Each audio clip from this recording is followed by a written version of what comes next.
You're listening to the Hidden Killers podcast with Tony Brueski, featuring former federal prosecutor and president of West Coast Trial Lawyers, Neama Rahmani. BTK, obviously they're looking into the possibility of his connection to at least 4 other homicides. That's what I got last night when I talked to the undersheriff of Osage County, viewing that 3 or 4 rather, maybe pretty closely tied. The DA, though, thinking, no, there's nothing that we can do to prosecute him right now, which is understandable. But what's your take here on this police work that's been going on with the Osage County Sheriff and the big hats? I mean, it's kind of spectacle-like to a certain extent, but there's also a lot of question of, how they're going about gathering evidence, the jurisdiction that even Sheriff Eddie Virden has to go in and collect some of these things or do some of the research that he's been doing.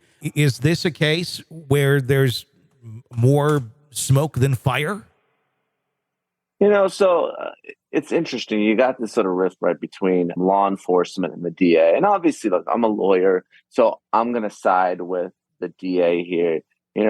Officers, they're good at what they do. They investigate, but, they really shouldn't be playing lawyer. So they're talking about, potential prosecution and, obviously there's evidentiary issues there. You got to prove 12 out of 12 beyond a reasonable doubt. And I'm sure the DA's office would love nothing more, whether it's in Missouri or Oklahoma or these other states, to prosecute Rader, for these other crimes, these types of cold cases. But I think it's either premature or you're really not on the same page with the lawyers when you're making statements like that.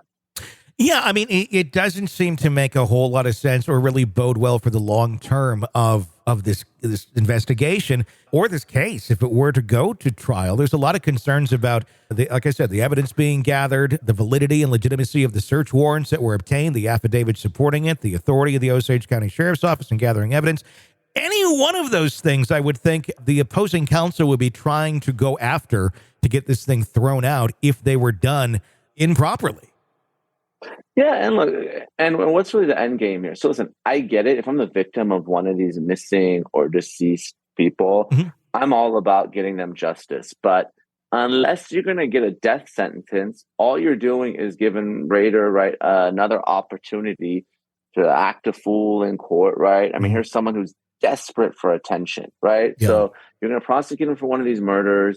I mean, who knows what he's going to say or what he's going to do? He's going to make a circus of it. He's already saying like Heuermann's copying him. And, I think he would love nothing more than to be on trial for another non-capital case. Now, obviously, look, if the death penalty is a different story, maybe you could finally get rid of this guy. Although his daughter is saying he's like old and decrepit in a wheelchair. So I don't know how much time he really even has. But unless I got a provable case beyond a reasonable doubt, I don't want to bring a questionable case against this guy that's not going to really add anything to his sentence. And that's the thing. We're talking evidence from like 47 years ago in 1976. And really, I don't know what we're really even talking about in terms of evidence that exists that is still there. One of the things they're looking at would be the pictures of Dennis dressed in his victim's clothing, carrying out sexual fantasies, and then comparing that back to possibly some of these women that they have cold cases on, and see, well, if this item was theirs and it's in this picture, maybe Dennis did have something to do with it. But again, we're talking photos, Polaroids from 30, 40 years ago, and evidence that may or may not exist just beyond a Polaroid. Is that strong enough to convict somebody of murdering? Obviously, the optics are horrible, and the odds are probably Dennis did do it. But is that something that's specific, that I guess weak enough to do anything? So you got the pictures, right? You got these drawings. Apparently, he was within the close proximity of the laundromat. I know he's got some trophies from his victims, but you're also talking about someone that has been pretty forthcoming about the people he killed and how he killed them, right? And he's been given immunity, offers of immunity if he just comes clean. So immunity, no death penalty. I mean, it's off the table. Just admit what you did. And he hasn't. So kind of really begs the question, what is he hiding what reason does he have to not admit to killing these people if he actually did so? You're consuming the Hidden Killers podcast. Want more? Start binging on all of our true crime podcasts right now through Apple Podcasts and get an ad-free experience when you sign up to be a True Crime Today Premium Plus member exclusively on Apple Podcasts. More of the Hidden Killers podcast dropping soon. Press subscribe now.